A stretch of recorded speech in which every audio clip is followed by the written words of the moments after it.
नमस्कार दोस्तों, गुरुकुल में आपका स्वागत है। हम आशा करते हैं आप लोग बेहतर होंगे और बेहतरीन काम कर रहे होंगे। लास्ट वीडियो में हमने पश्चिमी घाट देखा था।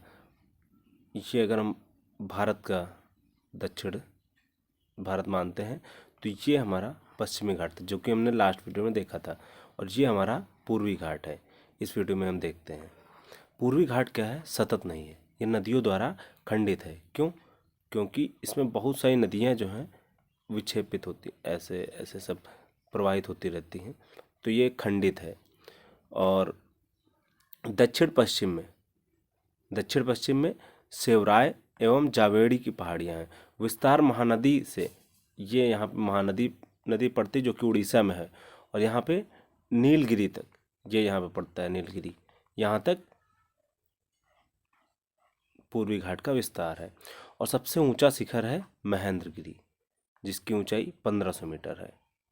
और औसत ऊंचाई क्या है? 600 मीटर।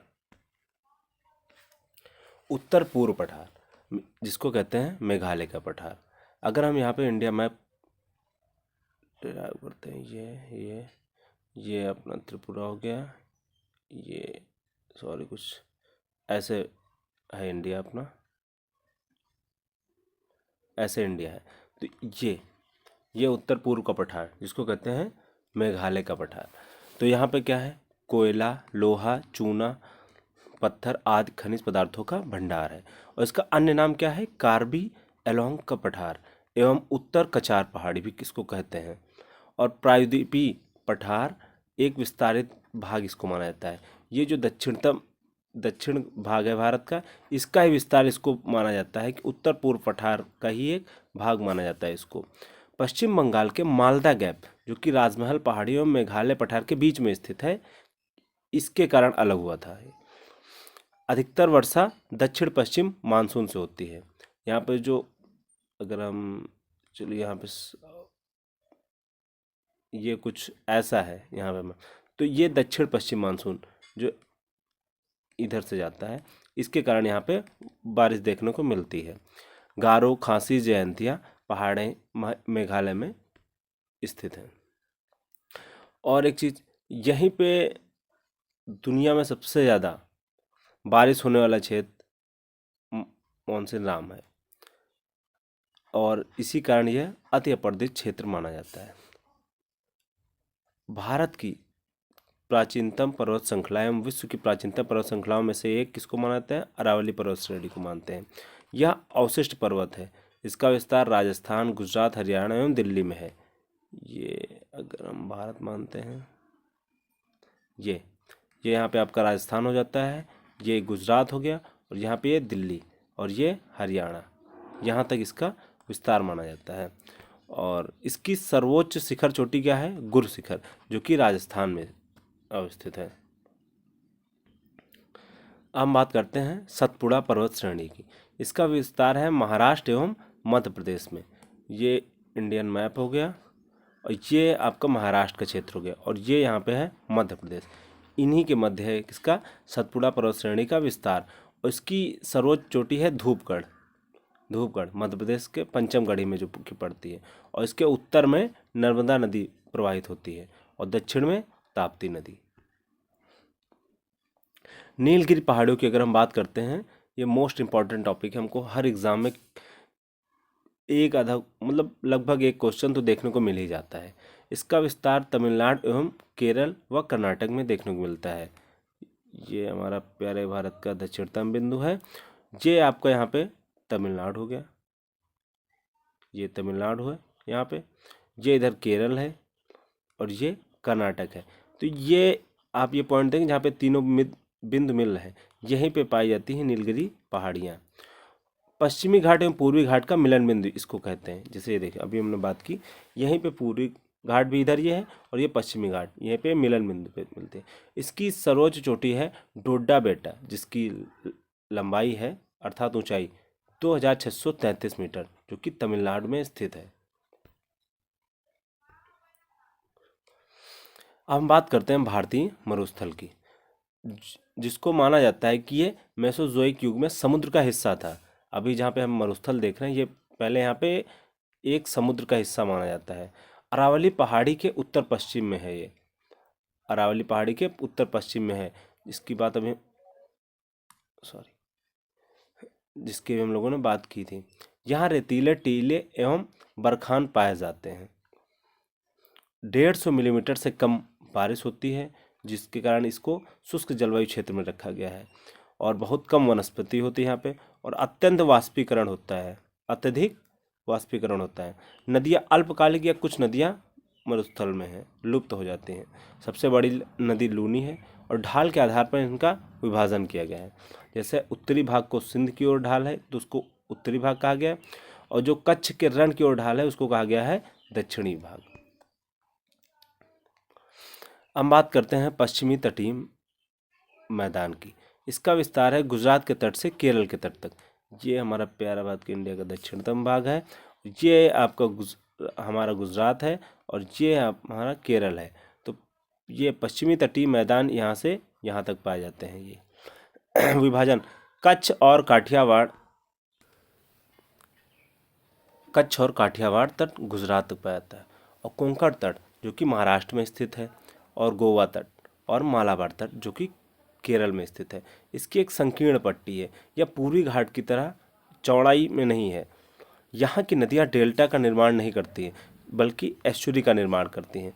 डेल्टा का निर्माण क्या होता है कि जब नदियाँ ऐसे ऐसे प्रवाहित होती हैं तो अपने बीच में जो गाद या फिर रेत लेके आती हैं उनको यहाँ पे जमा करते रहते हैं, तो यहाँ पे एक उथला भाग बन जाता है, उसको कहते हैं डेल्टा।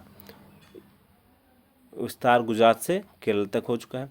पत्तनों एवं बंदरगाहों के विकास के लिए अनुकूल है, क्योंकि पश्चिमी घाट को खड़ी ढाल वाला माना जाता है, इसलिए यह पत्तनों एवं बंदरगाहों के विकास के लिए अनुकूल है। मध्य में संकीर्ण एवं उत्तर व दक्षिण में चौड़ा है। मध्य में मध्य में यहाँ पे संकीर्ण है, और उत्तर और दक्षिण में यह चौड़ा पाया जाता है। हम तटीय मैदान करें। अब पूर्वी तटीय मैदान की हम बात करते हैं, तो पूर्वी तटीय मैदान में देख सकते हैं पश्चिमी तट की अपेक्षा अधिक चौड़ा है यह, और विभाजन इसको उत्तरी सरकार तट और कोरोमंडल तट के नाम से भी जाना जाता है। पत्तनों की संख्या यहाँ इसकी अपेक्षा कम है। यहाँ की नदियों द्वारा विशाल डेल्टा का निर्माण किया जाता है। हम बात करते हैं भारतीय तट रेखा की।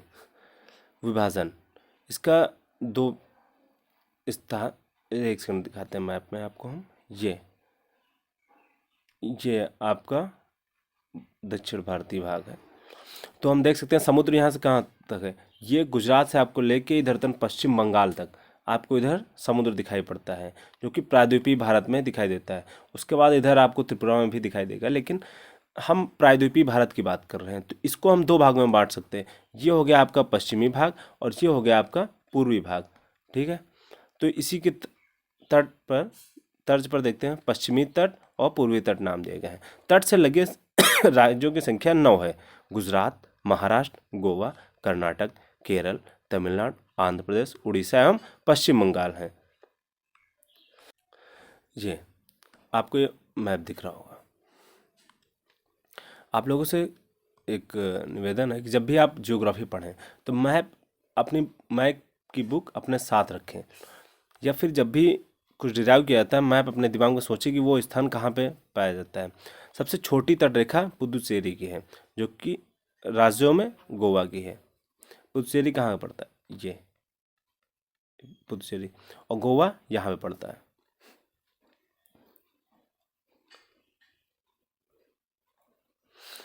तट रेखा की कुल लंबाई 7516.6 किलोमीटर है। ये तट रेखा की लंबाई है ये। ठीक है, और मुख्य भूमि तट रेखा की लंबाई, इसमें सिर्फ ये नहीं शामिल है, इसमें ये प्रायद्वीपीय भारत शामिल है, और इधर हमारा अंडमान निकोबार पाया जाता है उसकी भी तटरेखा शामिल है, और इधर हमारा लक्षद्वीप पाया जाता है उसकी भी तटरेखा शामिल है। इन सबकी मिला के 7516 किलोमीटर पाई जाती है, जो कि मुख्य भूमि की अगर हम बात करते हैं सिर्फ प्रायद्वीपीय भारत की, तो इसकी तटरेखा की लंबाई है 5422.6 किलोमीटर है, और द्वीपीय तटरेखा 2094 किलोमीटर है। परंतु वर्तमान में जो अभी भारत सरकार ने एक गज़ट निकाला है उसमें तटरेखा की लंबाई कुछ वेरिएशन दिए हैं, जिसमें दिखाया गया कि भारत की तट रेखा की लंबाई बढ़ी है। एक्चुअली में पहले जो हम लोग काउंटिंग करते थे तो जैसे ऐसे ऐसे ऐसे ऐसे, ये कटी हुई भारत की तरह, तो हम लोग इसको पहले सीधा मान लेते थे। बट अभी क्या, अभी हमारे पास मेज़रमेंट के साधन अच्छे हैं, तो जैसे मान लो यहाँ से यहाँ तक हम मेज़र कर सकते हैं। पहले क्या होता था, ऐसे हम सीधे माप लेते थे तो हमको दूरी कम मिली, लेकिन जब इधर ट्रायंगल में ये नापेंगे तो हमको दूरी ज़्यादा मिलेगी। इसलिए अब जो नई तटरेखा निकली है उसमें बढ़ोतरी हमें देखने को मिलती है। तटरेखा से लगे केंद्र शासित प्रदेश हैं दादरा और नागर हवेली तथा दमन एवं द्वीप, लक्षद्वीप, पुदुचेरी और अंडमान एवं निकोबार द्वीप समूह। और सर्वाधिक तटरेखा की लंबाई हमको गुजरात में देखने को मिलती है।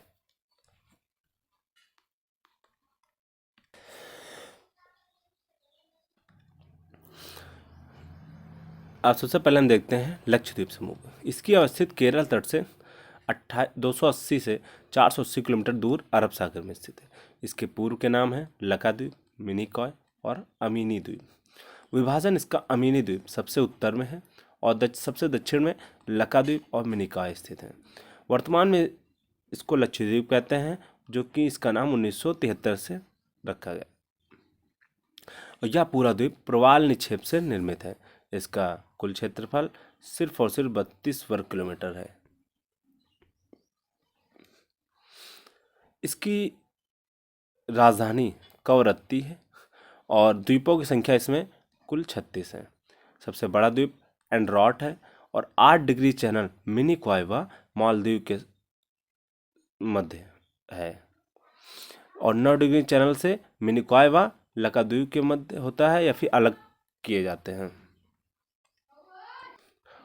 अब अगर हम बात करते हैं अंडमान एवं निकोबार द्वीप समूह की, जो कि बंगाल की खाड़ी में स्थित है ये, तो द्वीपों की संख्या इसमें लगभग 550 है और आराकायनोमा श्रृंखला का दक्षिणी विस्तार है यह, जो कि म्यांमार वगैरह में पाई का भाग है। अंडमान का विभाजन उत्तरी अंडमान, मध्य अंडमान, दक्षिण अंडमान और लिटिल अंडमान।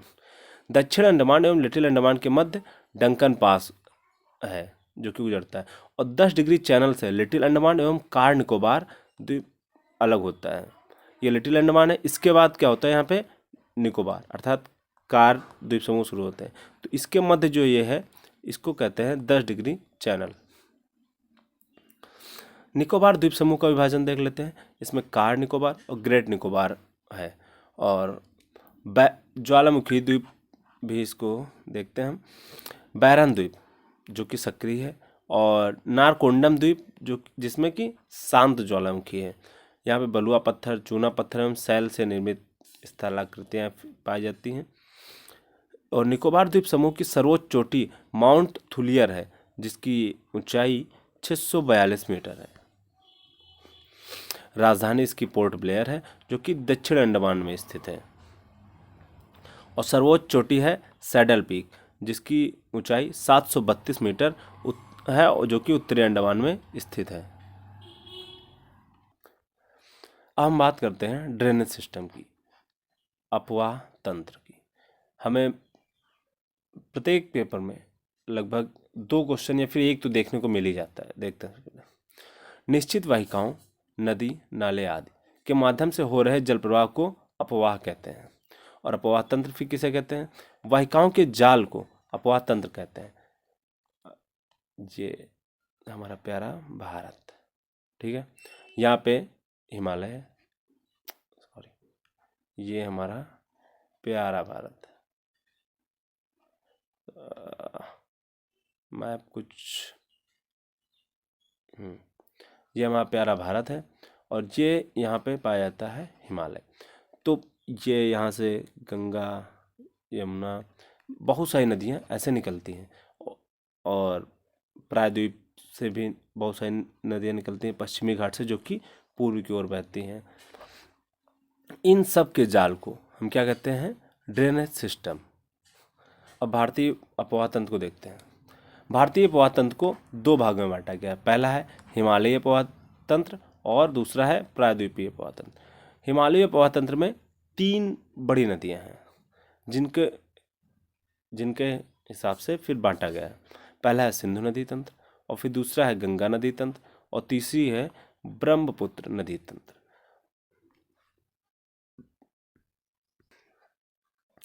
अब हम बात करते हैं सिंधु नदी तंत्र की। एक सेकंड, ये मैप बना देते हैं, थोड़ा आप लोगों को इजी रहेगा। मुझसे पूरा मैप बन जाता है, बस थोड़ा नॉर्थ ईस्ट वाला भाग दिक्कत करता है। ये हमारा प्यारा भारत है। सिंधु नदी तंत्र की बात करते हैं। इसका उद्गम है कैलाश पर्वत श्रेणी के गोखुरचू के निकट एक हिमनद से। चलिए मैप जा रहा है। उद्गम कैलाश पर्वत श्रेणी के गोखुरचू के निकट से एक हिमनद से होता है। इसकी कुल लंबाई है 2880 किलोमीटर, जो कि भारत में इसका 1144 किलोमीटर पड़ता है। यह भारत में हिमालयी नदियों में सबसे पश्चिमी नदी है। समझ सकते हैं, सबसे पश्चिमी नदी है। ये पहले भारत से होके जाती है, फिर यह पाकिस्तान में जाती है। दाएं तट की सहायक नदियां इसकी गिलगित, श्योक और काबुल हैं। और बाएं तट की सहायक नदियां इसकी पंजनद, सतलज, ब्यास, रावी, चेनाब और झेलम है, और जास्कर। और इसका अन्य नाम क्या है? तिब्बत में इसको कहते हैं सिंगी खबान या शेरमुख। ठीक है। यह कराची के पूर्व में अरब सागर में गिरती है। अन्य नदी हम झेलम देखते हैं। झेलम नदी अभी हमने देखा है पंचनद, सतलुज, व्यास, रावी, चेनाब और झेलम में पंचनद कहलाती हैं। झेलम हम देखते हैं, जो कि सिंधु नदी की सहायक नदी है। इसका प्रमुख तटीय शहर है श्रीनगर। उद्गम स्थल है इसका पीर पंजाल श्रेणी के वेरीनाग झरने से, और इसकी सहायक नदी है किशनगंगा, और चिनाब नदी से यह संगम करती है। हम आगे बात करते हैं चेनाब नदी की। चेनाब नदी सिंधु नदी की सबसे बड़ी सहायक नदी है, सबसे बड़ी। झेलम भी इसमें आके मिल रही है। उद्गम हिमाचल प्रदेश में चंद्रा और भागा के मिलन से है। अन्य नाम इसका चंद्रभागा भी इसको कहते हैं। और भारत में इसकी कुल लंबाई 1180 किलोमीटर है। अब हम बात करते हैं रावी नदी की।